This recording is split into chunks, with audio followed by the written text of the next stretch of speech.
yani bütün meramız 6-7 bin dönüm arazimiz elimizden oldu. İşte köyün bütün merasını elinde aldı. Yani biz meram peşinden değiliz. Biz diyoruz ki ya bizi ne mağdur etmeyin. Biz de sütlaç gibi üretim yapıyoruz. Bizim de bir güzergah var. Yani biz meramızda istemiyoruz. Biz diğer işte sarı şehir olsun.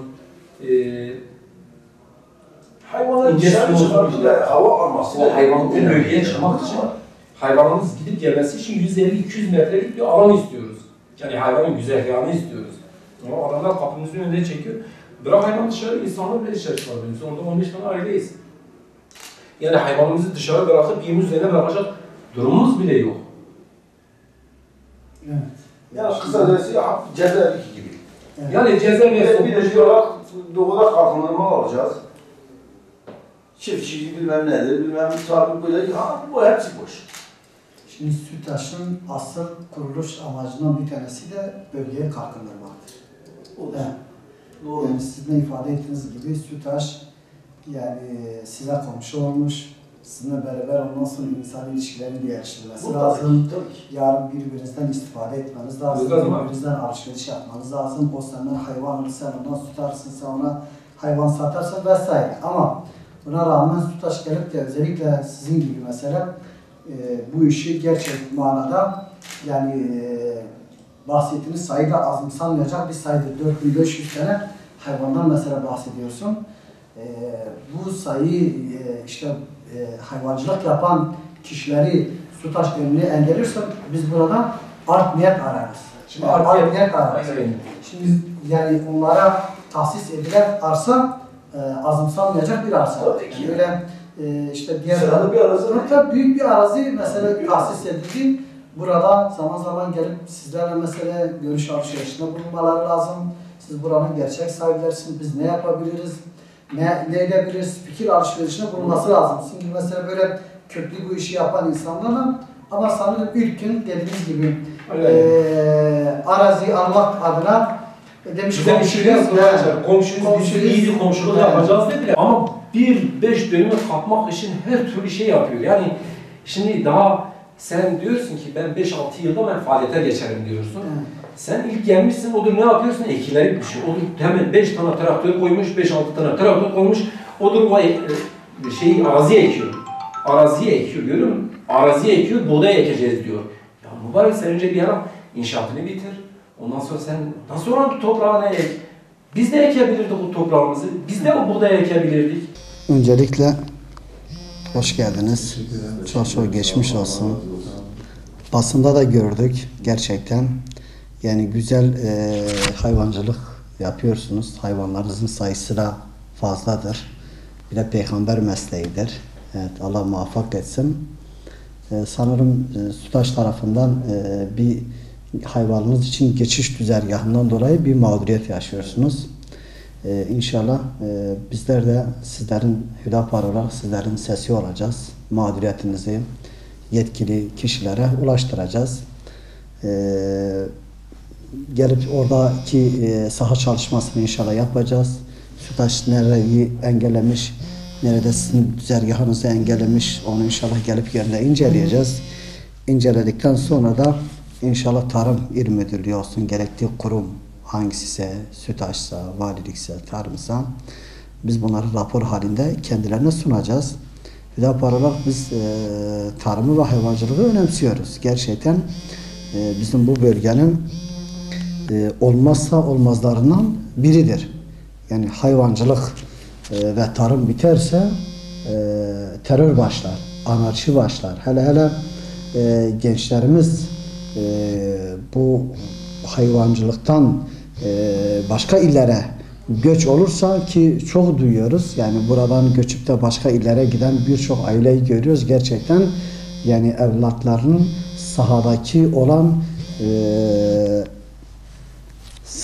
olan mağduriyetlerini biz görüyoruz. Çünkü saha müsaittir. Anarşi müsaittir. Terör müsaittir.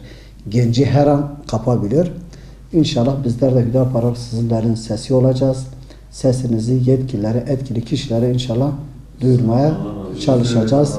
Yani tekrardan geçmiş olsun. İnşallah Rabbim hayırlı bir kapı açar.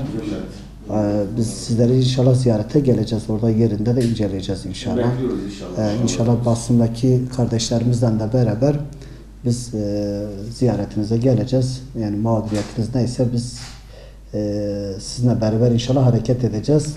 Burası da sizin evinizdir. Sadece bu mağduriyet olarak da değil inşallah. Her zaman da bekleriz.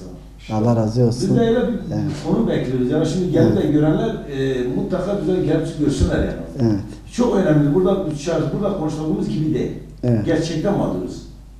Yani gelip de gören mutlaka inşallah arkadaşlar basın arkadaşlar geldi gördü. Çünkü gelen görenler diyorlar ki yani gerçekten mağduruz yani. Yani Sütaş'ın bu konuda özellikle hani sayı azımsanmayacak bir sayınız var. 4500 hayvandan küçük baş hayvandan bahsediyorsunuz. Yani Sütaş sizinle beraber her zaman diyalog ve istişare içerisinde olması lazımdı. Yani kısa az bir hayvan değil. Yani bir dönem işte hükümet hayvancılığa teşvik amaçlı koyun verdi. İşte genç çiftçi vesaire.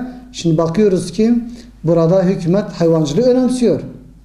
Hayvan veriyor ama burada yani Sütaş'ın engellediği işte hayvanların geçiş düzergahını engellediği bir yol. Yani bu hadi sen insanın önünü yolunu kesersin, engellersin, insan belki başka bir alanda başka bir yolda gidebilir. Ama bu hayvan söz konusuysa hayvan duvara tırmanmaz, hayvan oradan zıplamaz, kanaldan kanala geçmez. Yani bu ciddi bir mağduriyettir. Mera istemiyoruz, bize bir ayrı mera istemiyoruz. Öyle bir talebimiz de olmadı. Fakat tek sıkıntımız yani yetkilileri gelip orada kendi gözleriyle görsünler, bizim mağduriyetimizi görsünler. Yani masa başında bu işler olmuyor. Hayvancılık nasıl oluyor, ne kadar zor, dünyanın en zor işini yapıyoruz. Hele küçük baş, zor şartlardayız. Hayvan besliyoruz. Eğer biz şu anda malum görüyorsunuz, hayvancılık durumu da biliyorsunuz. Üretim bize şart, ülkemize üretim şart. Biz de orada yılda 4500 koyunumuz var. Yılda 5500 kuzu üretimini yapıyoruz. Yani iddia ediyoruz, Sütaş gibi üretim yapıyoruz. Yani bizler olmadan Sütaş olmaz. İşte bize yetkililer o dönemde, Sütaş geldiğinde yetkililer o dönemde bize söz verildi. Yani eski valiler, eski tarım il müdürleri, eski yetkililer sizi mağdur etmeyeceğiz. 7-8 tane kırsal kalkınmada yaptığımız çiftlikler var. Gerek kendi imkanlarımızla gerekse devletin teşvikleri yaptığımız ahlarımız var. Yani bırakın hayvanlarımızın dışarı çıkmasına insanlar bile çıkamıyor. Hayvanlarımızı dışarı çıkıp yemin üzerine kışın bırakacak yer bile yok. Yani kapımızın önünden kanal kazıyor. Ya bu kadar olmaz. Sen 7-8 bin köyümüzden Sütaş'a tahsil etmişsin. Sütaş sahibi de ya biraz elini vicdana koy. Bak biz bu kadar toprağı sana bağışlamışız. Yani biz bu yörenin insanıydı. Bu topraklar elimizdeydi. Bu mera elimizdeydi. Al elini vicdanına koy. Sen 200 dönüm için bu kadar bizi mağdur ediyorsun. 4500 tane, 15 tane aileyiz. Ahlarımız var. Yetkililer yani bir çözüm bulması gerekiyor. Yani biz bu konuyla ilgili bütün siyasi partileri gezip destek bekleriz. Yani siyasi partiler de bize destek olacaklar inşallah. Bizim de talebimiz sizden odur.